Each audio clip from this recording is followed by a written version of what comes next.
Bundesliga, Liga and much more. Want genuine insight with hard-hitting editorial? Need compelling premium football content? The Football Review. Best, bar none.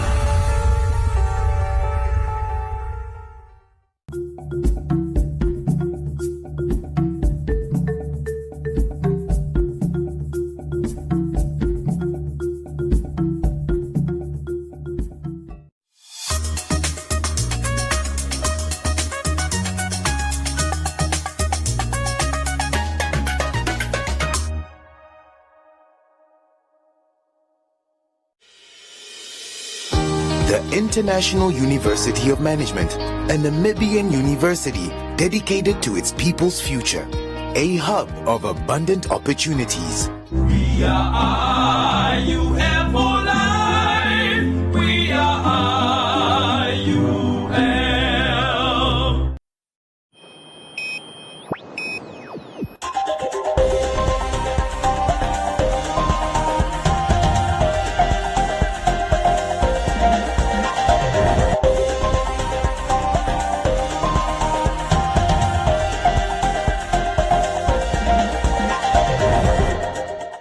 Good evening and welcome to Today on One. I'm Maggie Forciero.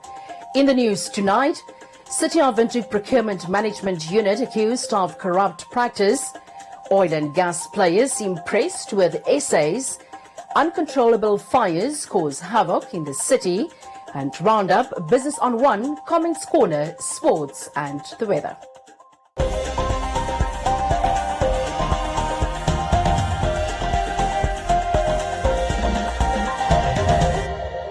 Expressions of interest for Windhoek Economy Recovery Initiative applicants are accusing the City of Windhoek's Procurement Management Unit of corrupt practice after they have witnessed expression of interest documents being sneaked into after the deadline, while certain people who arrived on time were turned away.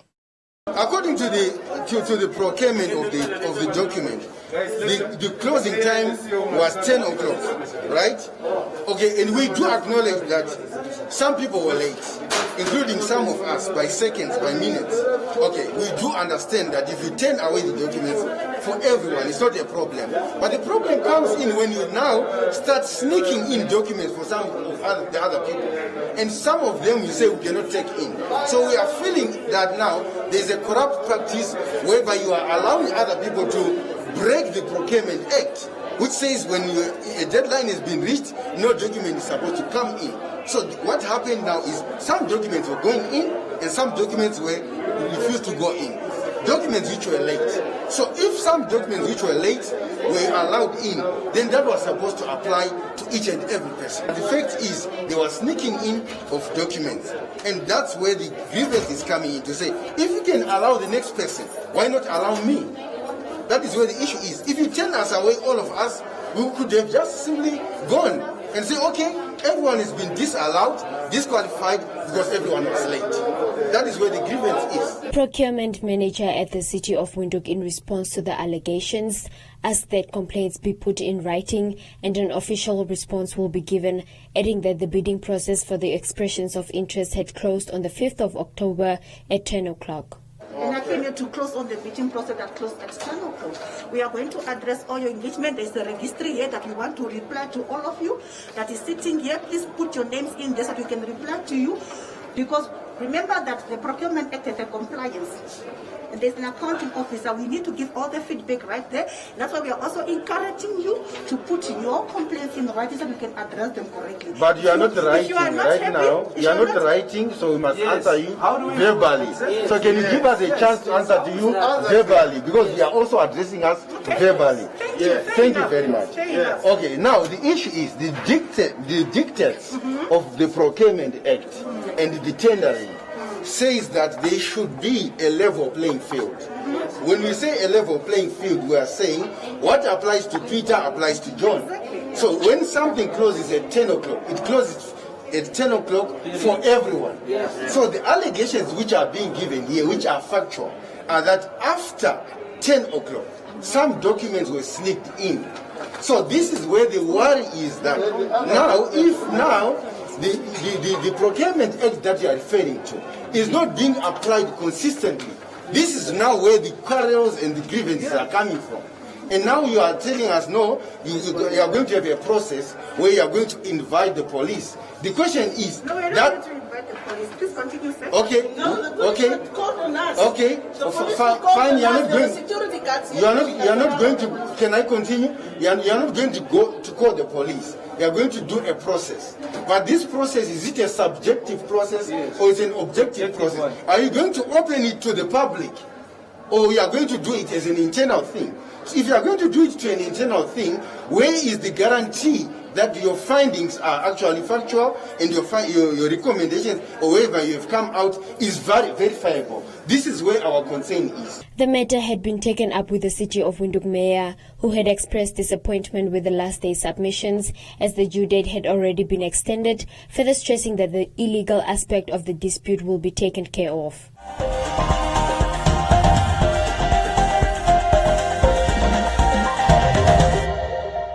Prevent cramps with Fabufarm's new MVA Cramp Stop. Developed to bring fast and effective relief from cramps in athletes, active people and senior citizens.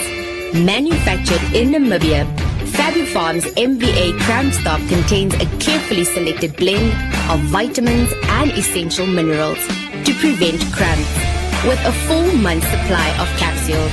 It's Fabufarm's new MVA Cramp Stop, your #1 choice in cramp prevention. Now available at all leading pharmacies countrywide.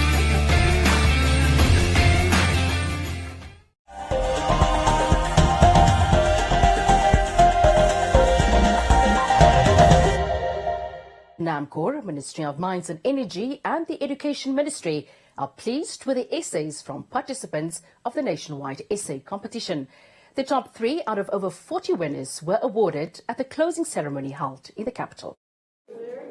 All the participants wrote brilliant essays, said the organizers, adding that selecting the top 3 winners was daunting. The good thing is that it's good that the learners, the ideas that they have developed and come up with, are in line with the ideas of the project, team, at present. We just wanted to engage with another group of stakeholders within Namibia to determine do they have the same views that we are hearing in these negative views about Kutu in the media and so on, and it appears that they are just as encouraged positive about Kutu just as ourselves. BW Kudu Limited Country Manager Klaus Anderson says the essay competition hinted toward the importance of maths and science in society. See this as a great inspiration, and it has opened many eyes for the need for maths and science in society. It's easy to overlook, but the presence of scientifically trained people is a key ingredient in any economic development for a nation. So my big hope is that we can contribute to inspire young people to pursue such careers.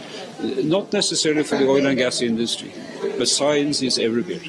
The amount of effort and research the participants invested into their essays, according to NAMCOR Managing Director Emmanuel Mulunga, is not only impressive but indicates that there's great interest in renewable energy among young people.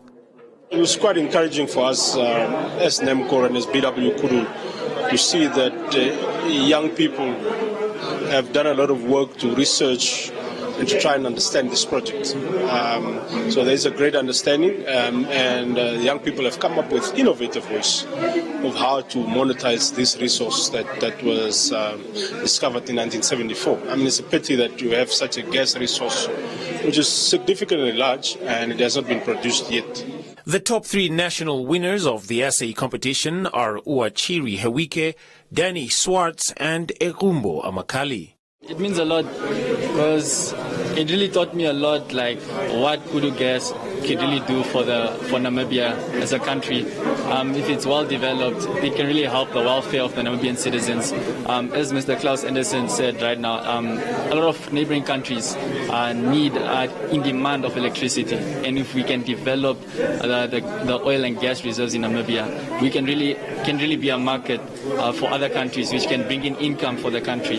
It was a great experience writing this and a lot of fun, and we should educate more people about our gas resources, and it's important, and we should make people more aware. And we can make a lot of stuff like fertilizers. We can even make pellets for our cows, and because we have a huge agricultural industry in our country, and this will provide us with the necessary feeds, and it's just endless possibilities.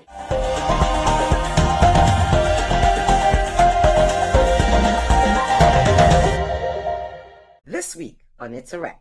So the office of the Labour, the Ministry of Labour in Swako, is the one who gives you the green light to say that you must demote the gentleman. We sat there. What they were saying is everything that we did was according to the law. They cannot see that we did anything wrong. Okay, so they asked us, we must take him back either as a cleaner where he agreed upon. I must talk to the boss. If the boss says yes, they must withdraw the case, he comes back as a cleaner. If not, next year, we sit again in front of the arbitrator.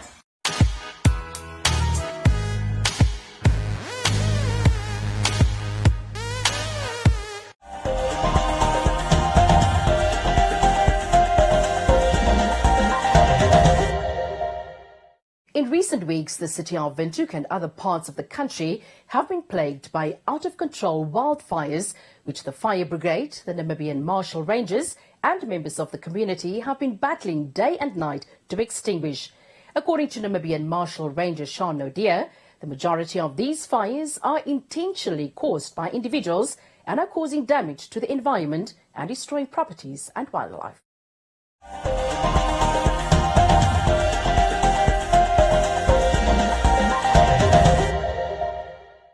Namibian Marshal Ranger Sean Nodia said that many community members are assisting the officials on the ground and that the fires are huge and uncontrollable.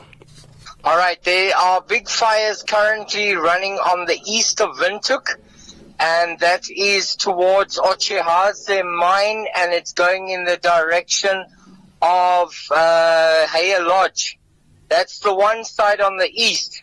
Then on the south side, we have big fires that are running towards Klein Alp, and we have near Omea, and it came from the Kufferberg, and it's running right across. I'm actually having a look right now where we are. The whole mountain range on the southwesterly side of Windhoek is on fire. We have lots of men and women out on the ground. They are busy fighting, but some places it's completely uncontrollable. Oh, yes, we have lots of people that are coming out, people with firefighters, people with water, people with snacks to help us, but it's huge. I mean, the area that is burning currently at the moment is unbelievable, wide and long. Unfortunately, this is the problem right now. We have a fire department we have the headquarters, Ochimise, we have Dias, we have Mokhalili, and every available firefighter is. But you must also remember they need to also keep staff at the fire stations to handle other calls. So if a fire breaks out in a residential area, it doesn't help that all the people are out in the field. So they are very spread thin at the moment, and that is why we've encouraged volunteers to come out and assist as much as they can, because we are sitting at the moment. I'm on my way right now to go and load up some more volunteers in my van, and we're going to take them out to the fire as well with water and snacks, because when you're out there, you dehydrate very, very fast fighting fires. Nodia added that some of the fires were started deliberately. We've had a few cases of arson. We had at the Steinhausen fires, we had arson. We had at the Doribus, we had arson, where people are actually purposely starting fires or just thinking that they are funny. But we've also had fires started due to people welding too close to the grass, and also on the case of people using grinders and equipment that make sparks. The other thing is we've also found people burning rubble. They burn rubble and then the wind picks up the rubble, that's the ashes, and it blows it into the air, and that starts fires. The other cause which we have had is when people are driving and their tires burst, that the sparks from the rims have caused fires next to the roads. These are your main causes.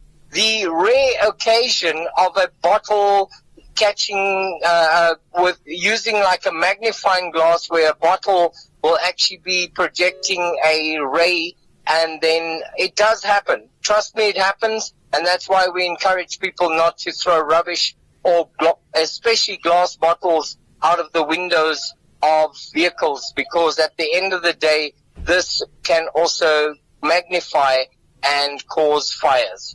This is horrific. We have lost so much. I don't know if you are aware of the fires that happened in Etosha.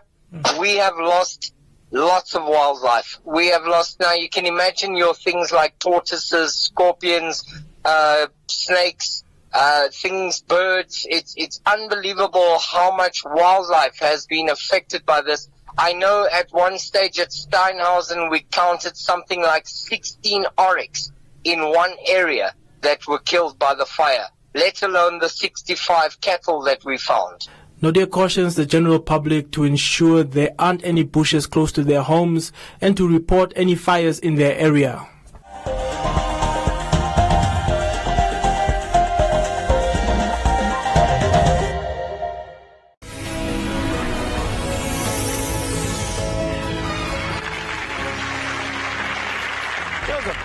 Was in and out of prison, dealing and doing drugs. Then a drug deal went wrong. Joseph was robbed, handcuffed, and scared straight out of the business. For 6 months, he roamed the streets as a homeless addict.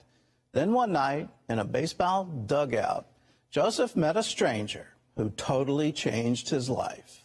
I stand in awe of the power of the God who's our creator. And Terry and I sit here on this program, and the Lord speaks to us, and it's the word of knowledge. It's one of the manifestations of the Holy Spirit.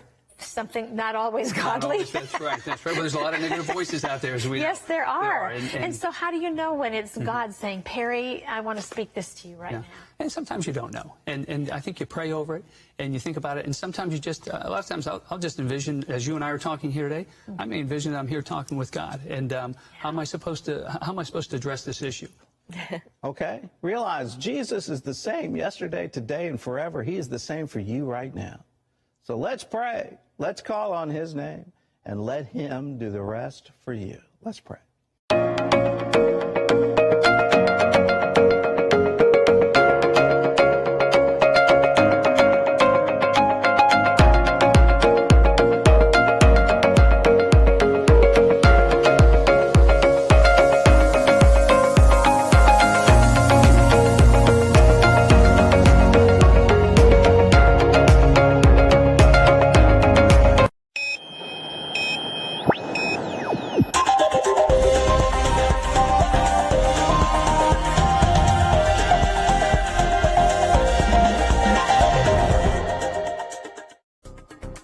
In other leading stories, the Namibia Media Trust is proud to announce that its director, Ms. Zoe Titus, was elected chairperson of the Global Forum for Media Development during the GFMD's General Assembly, which was held in Tirana, Albania recently. Titus will be the first African woman to head the GFMD Executive Committee and will do so for the next 4 years. The GFMD is a prestigious international network of journalism, support, and media development organizations intent on securing a sustainable future for journalism as a public good. Her appointment is both a great honor and acknowledgement of her consummate commitment to promoting media freedom, free expression, and a conducive environment for the operation of media in Namibia and globally. Kaites has extended her compliments and well wishes to her other 16 colleagues, also elected to GFMD's steering committee to represent the network's geographical and topical diversity. And the 2021 Bank Windhoek Coastal Maths Challenge hosted its final round at the Namib High School in Swakopmund. The event saw grades 8 to 9 learners from the Swakopmund Secondary School and the Wolfish Bay Secondary School clusters compete in mathematical skills challenges. Challenging learners' mathematical skills on the final day, a total of 73 learners from grades 8, 9 and 10 gathered for an afternoon of problem solving comprising 3 mathematical papers.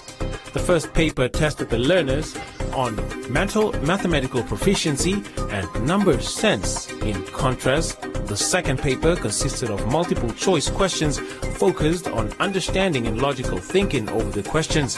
The third paper consisted of open questions that required insight and knowledge without the advice of solutions, but with permission to use a calculator. The Bank Windhoek Coastal Maths Challenge exposes learners to problem solving in a challenging and fun context since 2014. It regularly motivates teachers and learners to engage in problem solving activities periodically.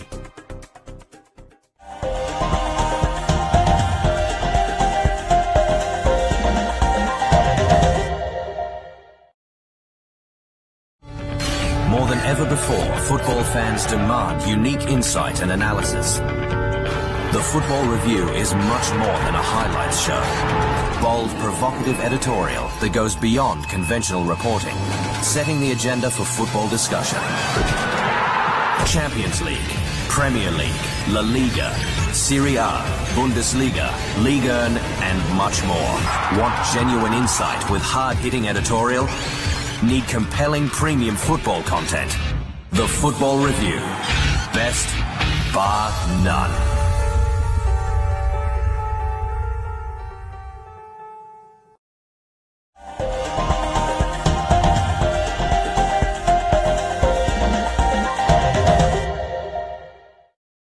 And tonight on Business on One, Namibia received a low score on overall budgetary transparency and accountability in the most recent Open Budget Survey Index. The information was provided by the Institute for Public Policy Research, IPPR, during the presentation of a new publication focusing on Namibia's public budgetary management and monitoring, which was funded by the US government. The International Budget Partnership, a non-profit organization, publishes the International Open Budget Survey on a regular basis, which evaluates countries based on their budget transparency. According to the rating, countries must have a minimum score of 61 out of 100 to be classified as budget transparent, and Namibia, like many others, did not fare well, scoring 51 points overall for average transparency and 0 for public engagement. According to IPPR associate researcher, this is a worldwide issue and does not only affect low and middle income countries. Globally, very often public audits don't really result in any tangible actions. And this is a global issue. And this notably doesn't just affect poorer or lower middle income countries, but this also affects big countries like the US, like Germany, like the UK, France, you name it. This is an issue for a lot of countries, and a lot of taxpayers and citizens are often very unhappy how their money is spent, or in terms of what is actually accounted, so where they can actually find out what their taxpayer money has been spent on, and then if there's an issue, if there's actually been taken, be it by Parliament, be it by the board that is appointed to an SOE, be it by the minister, be it by the executive, and so forth. Despite the fact that Namibia's Office of the Auditor General is well established and has a clear legal mandate, the Open Budget Survey does not regard the office as independent, according to the report. Meanwhile, the Deputy Director for Research, Development and Training at the Office of the Auditor General notes that the office is a signatory to international conventions that encourage public participation in their operations. However, to maintain its independence, the office welcomes public participation in the planning stages of fiscal management and oversight. To maintain independence, more public participation needs to be done. What we see, the study is hinting to the UN and the inter-size approaches that is available. Of course, this offers follows the e-size and the methodology from inter-size. So of course, would have to venture into the approaches, and we are open for that. And of course, this public engagement and input would be more on the planning level of the audit, as you could imagine. So, of course, to follow these ESI standards, we'll have to involve the public more in terms of, which areas in government we need to focus on. So that would be more in the planning stage. However, to attain and maintain our independence as per required by the ESIs would be for us then to go back and do a desk job and assess, efficiency, effectiveness, compliance, of course, to financial reporting frameworks, but also to legal legislation that governs the different institutions. So more in the planning stage, that's what we foresee. The research makes numerous recommendations, including the involvement of civil society, professional organizations, and the media in assisting government regulators in improving fiscal transparency and accountability in the public sector.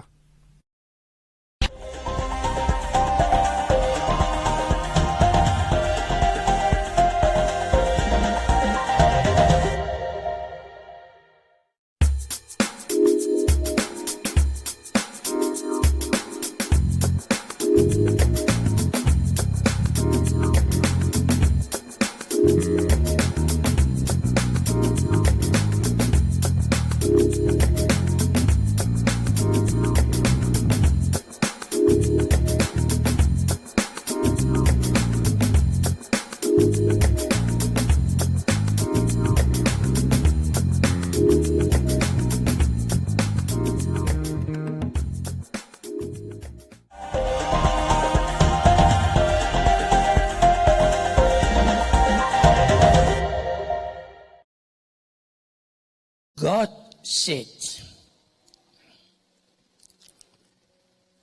It's interesting to see if we have a look at John 1. In the beginning was the Word, and the Word was with God, and the Word was God. In other words, what I see drives me to go out what I say. And I believe this is the goal of our Bible school, to teach me to see. And I dare to say what you see must change your heart. Because you cannot move out if you don't have a changed heart. By the Word of God, everything is created. God wants you to speak the word so that things can be created. Say to your neighbor, created.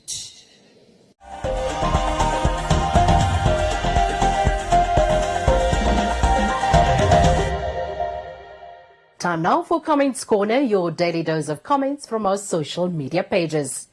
Heartleaf employees took to the streets claiming unfair treatment by some in management positions and the removal of benefits, amongst others. The employees note that their situation at work has worsened since the company has merged with Althaver and List Group of companies. Jose says it's better to negotiate with a company instead of involving unions.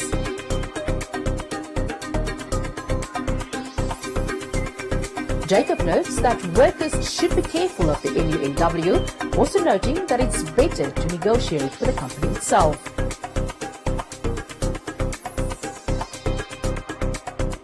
Prince notes that Namibian labour unions are sellouts.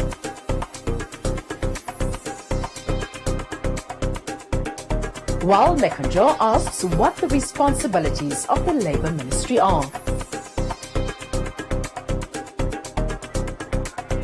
That is all from Comments Corner. Be sure to post your comments on our social media pages for broadcast only on Today on 1.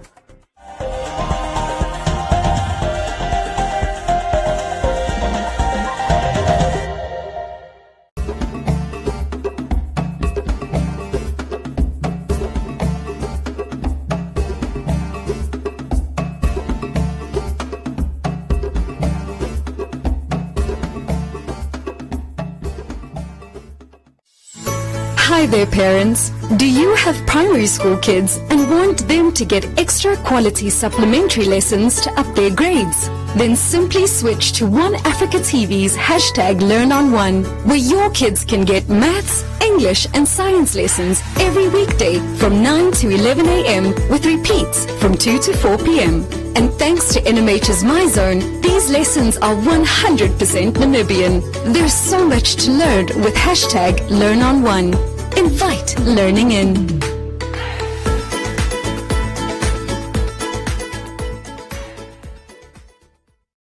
Are you a CMAS member? Did you know that should you need medical treatment, you have access to quality private hospitalization, guaranteed specialist treatment in private hospitals across Namibia with Compliment Gap. Compliment Gap is a complimentary product for CMAS members only, which covers the shortfall between what CMAS pays and private hospitals charge. You and your family have more than 2 million in medical gap cover per year at a very affordable price. That's not all. You also have access to emergency evacuation within Namibia and $10 million international travel cover for those unforeseen events abroad. Take the financial burden off your shoulders. Invest in your family's health. SMS GAP to 999 555 and we'll contact you. Terms and conditions apply. Oraniemund, established in 1936, from which point onwards CDM, now Namdeb Diamond Corporation, provided every service, the schooling, infrastructure and entertainment required for the people of the town. The winds of change is blowing over Oraniemund, which is no longer a closed town. This ship was commandeered by King Charles III, and he actually sent a knight to Spain to go and fetch some money from investors, because they wanted to go and fetch some spices in India. When we were kids, the mine delivered milk, bread, and black paper, black plastic bags for your rubbish, and cleaned your garden, did the maintenance of your house. You had furniture already installed in your house.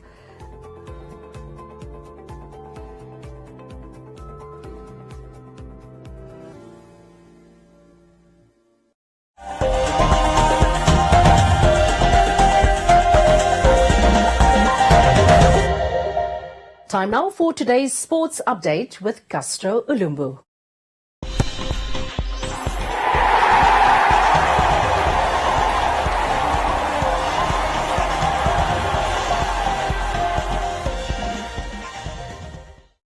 Welcome to Sports on One. I'm your host Castro Ulumbu. Less than 3 days to their boxing event, the African Connection Promotions Boxing Stable hosted a workout session to engage the boxers and the media on preparations for the boxing showpiece, which will be held under the theme Box and Dine. Today on One Sports has more on this story. Now the preparation it's well, it's very well fine. So I'm ready with the fight. So yeah, I'm sure 100%. No injury, no anything like going to. We try hard for this fight. Preparation went well. Saturday night, statement had to be made. I don't need to know, just need to see Saturday night. I don't know him, so see what it is. Saturday night, gonna be fire. Highly rated by his trainer Emmanuel Paulus is Flame Special One Nangolo, who will take on Gustav Petrus from the Ondangwa-based Mbulelo Boxing Club in a rematch in the main bout. At the workout session earlier today, a confident Special One noted that he aims to defend his undefeated streak on Saturday night. Everything is fine, the preparation was good, so we just ready to go. It's just another fight of the year where we're gonna take this guy out this time. For sure, last time I used like one gear throughout the whole fight. This time I have like 4 or 5 gears that I need to use through the fight, which means I can take him out. I got so many opportunities to stop him last time, and I didn't stop him. I was just boxing, I was just on myself. It's not a rematch happening because it was on demand. It's just a rematch that happened because there was nobody to fight. All the guys that are in my way, they don't want to fight. Everybody that we wanted to fight, we sent them contract. We did this, we did this. They're giving so many excuses. So we just another fight to keep going as we are moving just another step forward again. Let me say 6 rounds is the maximum. 6, 7 these are the maximum rounds as I'm breaking down throughout the whole fight, and we'll just see what we can do. Because there's nothing. I don't see anything new from him, and I see a lot of things that I have changed in this game that I did right, and so I'm just ready to go. At the event, the African Connection Promotions boxing stable will also feature Rowan Respel and Robert the One Dalelwa, who will be making their professional debuts. Respel and Dalelwa are confident that they will end up victorious in their first run-up in the ring. My opponent is, I heard it's Andreas Njala from the north, so I just wish him all the best and may we have a very good fight. I predict a second round KO. But if it goes the distance, then I'll definitely win on points. But in the second round, I'll get him out. I'm 100% in that shape. And Saturday night, he's gonna kiss the floor. And he's going for professional debut. I'm gonna knock him out. AC Boxing founder Emmanuel Paules expressed gratitude towards the corporate sector who came to assist with the logistics of the event, further promising a special event full of fireworks. The aim is not that we want to make the fight expensive. Remember also that we are in the pandemic and the spectators are limited. So now we divide the 100 people into 8 groups so we can sell tables. Then there are 50 people, 150 gathering, including the boxers, the officials, all those other people that are coming to work. They are included in that amount, that number of 150. So far we are moving forward and we still have like 4 tables.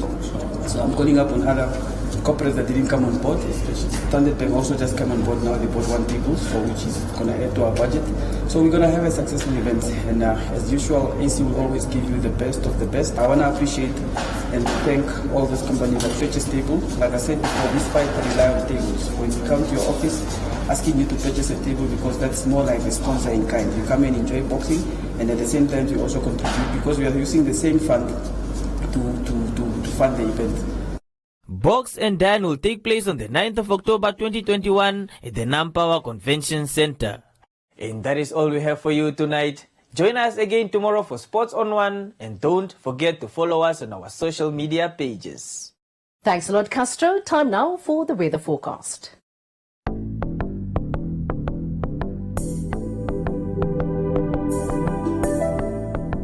Now a look at the weather forecast, but first an advisory from the Windhoek Met office. The interior will be sunny and hot to very hot in the Kunene region, elsewhere partly cloudy and hot with a few thunder showers in the central north, northeast and east. The coast will be partly cloudy and cold with fog patches in the morning, and wind will be light to moderate southwesterly. Now let's have a look at the minimum and maximum temperatures across the country and beyond.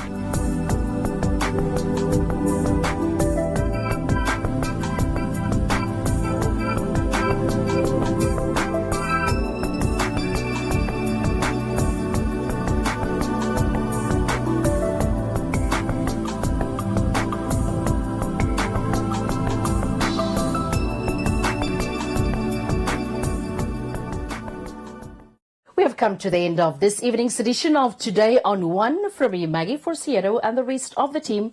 Till next time, it's good night.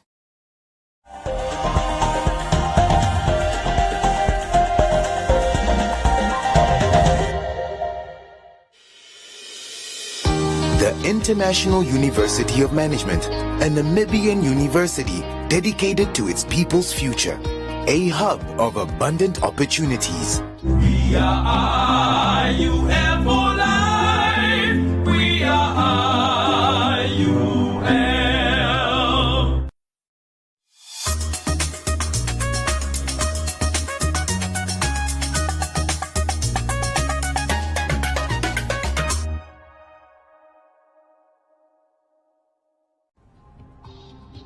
Many countries that have passed their first peak of COVID-19 are experiencing a second rise in cases. Is this a second wave of infections, and could even more waves lie ahead?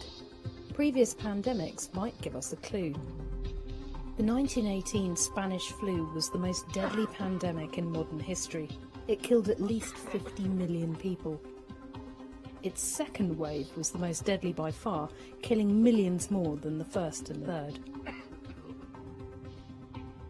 More recent outbreaks, such as SARS and swine flu, have also had 2 or more waves, so it looks like the COVID-19 pandemic could have several too. The World Health Organization has warned about the dangers of a deadly resurgence.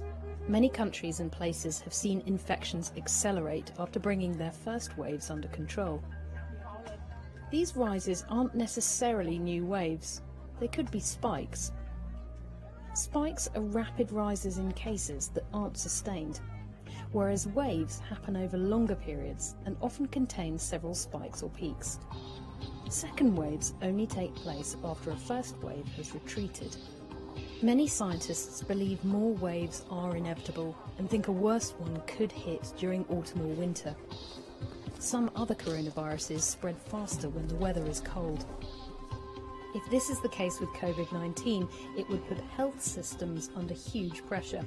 Many people are still vulnerable, and immunity to the virus might only last a few months for those who recover.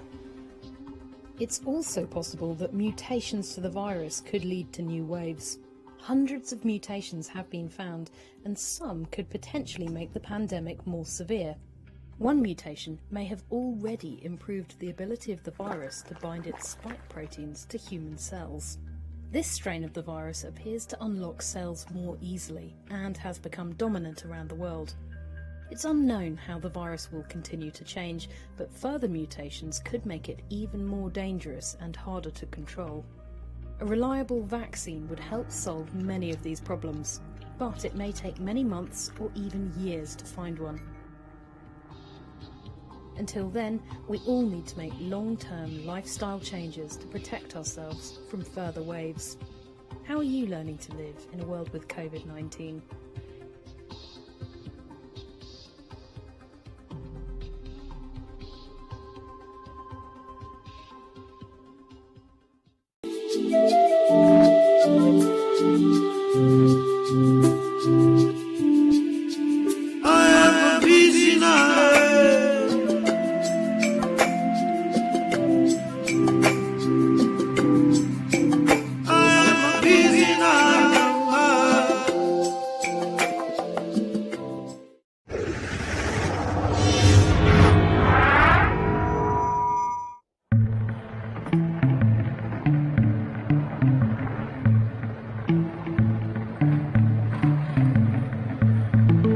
I like rhinos. I like them very much. Future here in this area is depending on the tourism. The future generation, they can see and they can benefit from their own resources. Animals like rhinos, elephants, the big five, you benefit from them and it must be respected.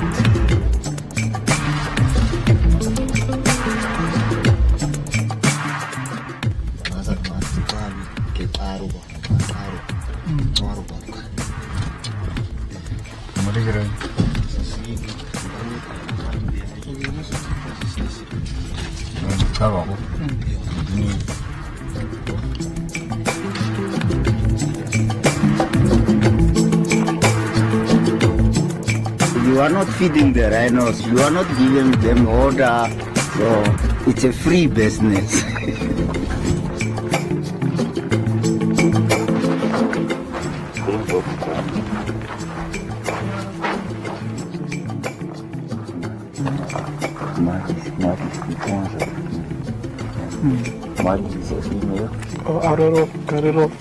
I think two of my sons, which was little bit 5 years old, they were young guys.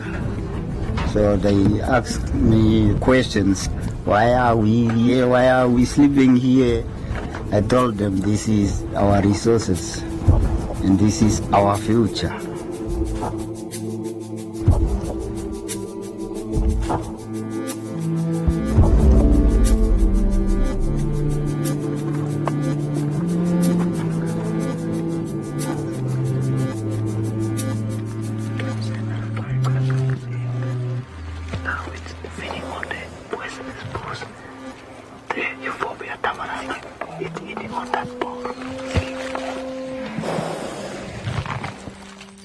My first memory of going with my dad is that I learned new things.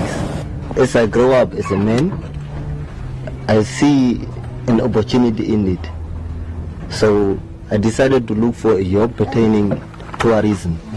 So that's when I was employed at Palembang. So I decided to go for tour guide studies, because I grew up with the tourism industry, the wildlife, the rhinos and everything, to bring that experience to the tourists. You can see the hyena. The biggest change is I was employed, getting paid, and also I can now support my family.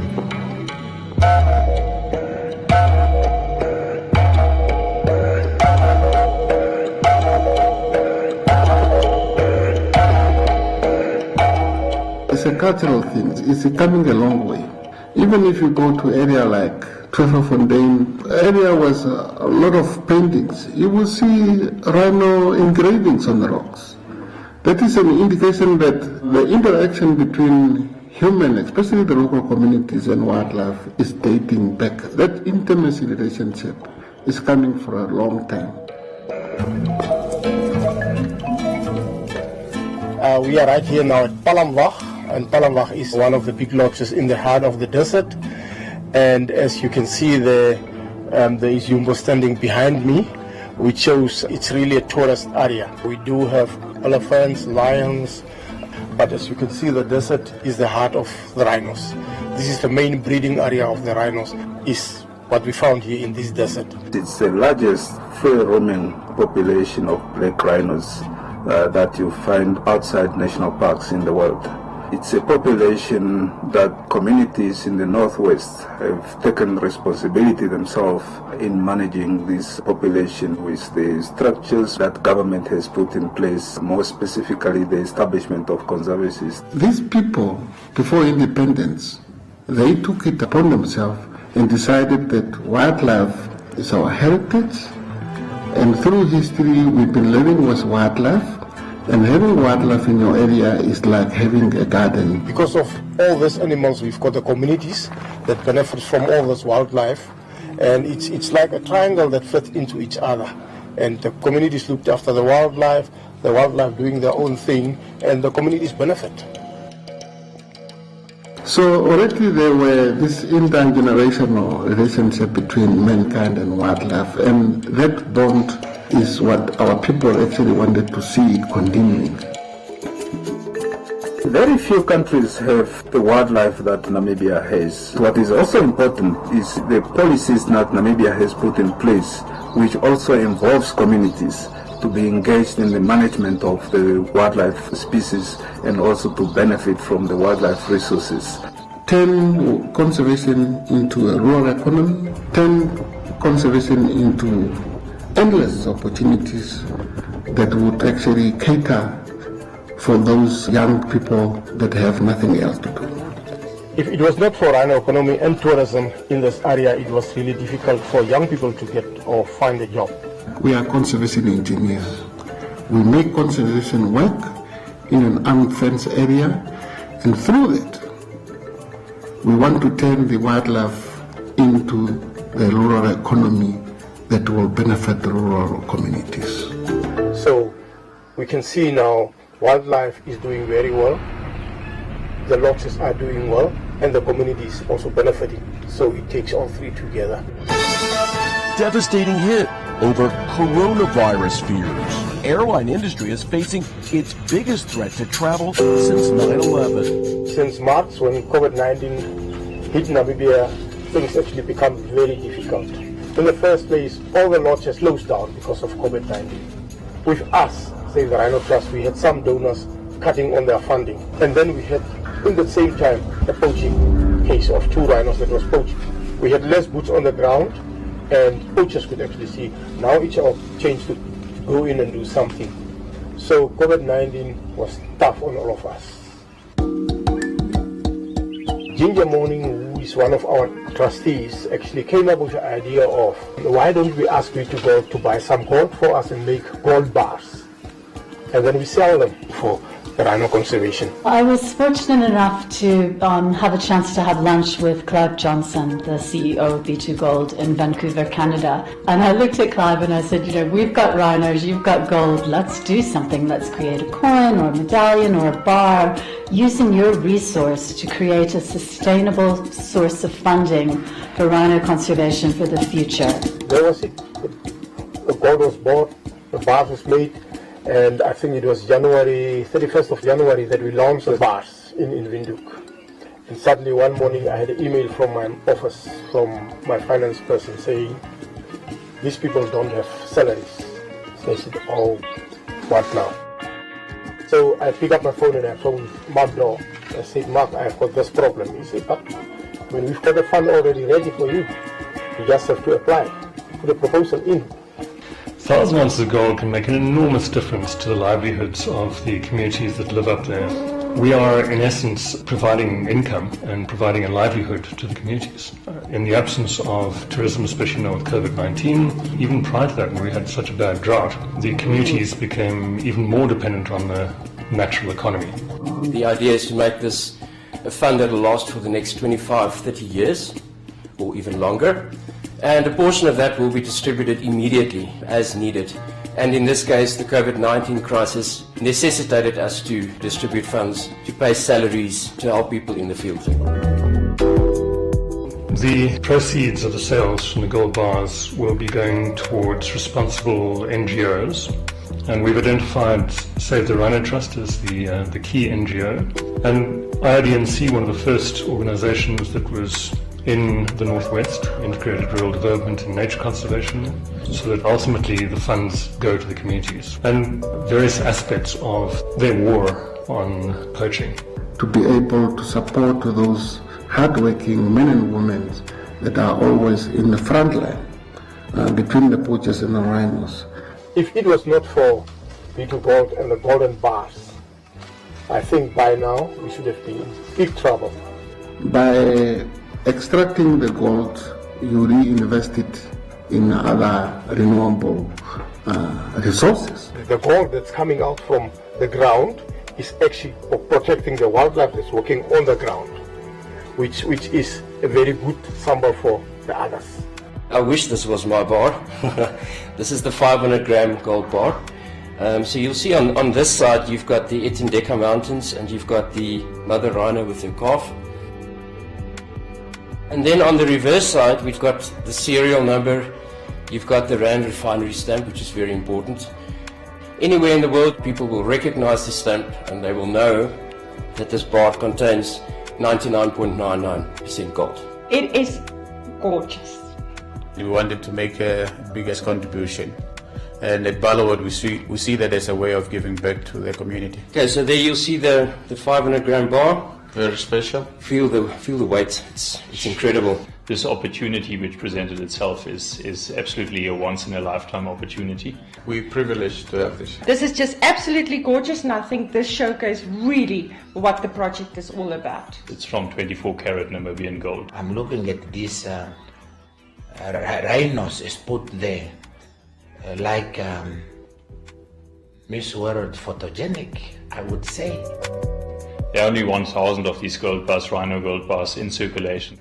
As far as I'm aware, it's the largest single donation of any corporate to the conservation of biodiversity anywhere in Africa. Therefore, we so much appreciate and would want to continue as a government to work with B2 Gold. And the fact that it's happening here in Namibia is something that we can all be extremely proud about and very grateful to B2 Gold. Thanks to having this literal pot of gold through the funding for the Rhino Gold Bar, we're able to step in now and make sure that those trackers are supported, and so are their families and their communities. We make sure that people sustain their jobs going forward, and who doesn't want gold? And the B2 Gold Rhino Gold Bar has come in at a really critical time now, particularly with tourism being closed off and those forms of revenue not coming in. To say we have the biggest rhino population or black rhino population in the world, let it be for the rest of our lives. And it's that heritage that we have. It's our resource that we can all look after and protect. It's our heritage. And it's also good that other people like B2 Gold are also seeing it that way. It's actually a very nice link between the investor that buys this gold bar, the rhino tracker in the northwest of Namibia, and the black rhinos. It's an intergenerational thing. The rhino trackers teach their children how to track rhinos, their children get taught, and so it flows down. This is something that I want my children to have, and that we leave a little bit of a B2 Gold legacy. And if I can be part of that as part of my family, I'd be very proud. It can also become an inheritance for the generations of my own clan. My children, my grandchildren. If we can bring that passion over to future generations and to hand that over to my children, and I hope that that same passion for conservation gets migrated over to my kids. And what we've done together is create a sustainable source of funding that should outlive all of us. You know, I think as far as B2 Gold is concerned, we couldn't have chosen a better target in which to put our efforts as far as the environmental and conservation pillar is concerned. And I want to stress there that the money that's going towards environment and conservation is actually going towards the people. Rhino is for all of us, whether you are in Canada, whether you are in Vancouver, whether you are in the US. If you really want to see conservation at play with rural communities, I therefore humbly request each and everyone to join us on our Rhino tour and have a wonderful experience. This is what keeps rhinos on this planet. I've done rhino trekking experience. It was just amazing walking in that landscape of the Kunene. And as we followed them, we could now find rhinos with the calf. We got the closest distance we could. It's a warning sign. And it was just amazing and lovely, something to experience that Namibia can offer.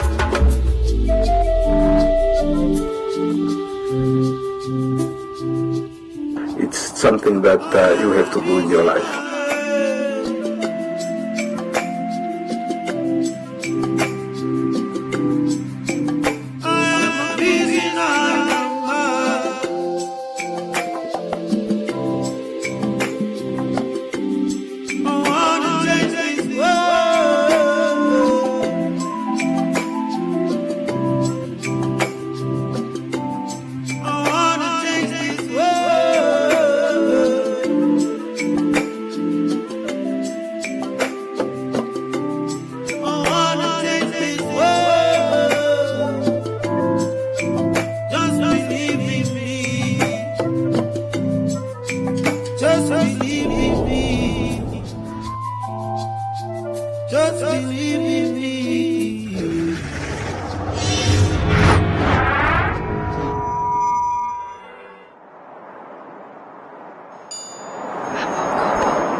The mighty Zambezi River, the longest east-flowing river in Africa, a river that flows through 6 countries, home to a plethora of wild species of fauna and flora, a lifeline for many people whose livelihoods are dependent on the abundance the river brings.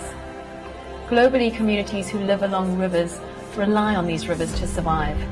Communities living along the Zambezi call it the river of life, bringing water for their crops and fish as their main protein source. In Namibia, a country situated in sub-Saharan Africa, the Zambezi River sits at the heart of Kaza, the Kavango-Zambezi Trans-Frontier Conservation Area, which is one of the greatest conservation areas on Earth, a stronghold for very many of our most iconic wildlife. I'm right now where the river forms the border between Namibia and Zambia. This enormous water body provides sustenance to a wide array of wildlife, bird and fish species. It's also a lifeline for human beings. The same communities are the people also who are doing the illegal activities. The price of fishing has gone up because fish has become scarce. The more they finish us, the more our life gets harder and harder. These days, it is very rare to get a big bream, unless in those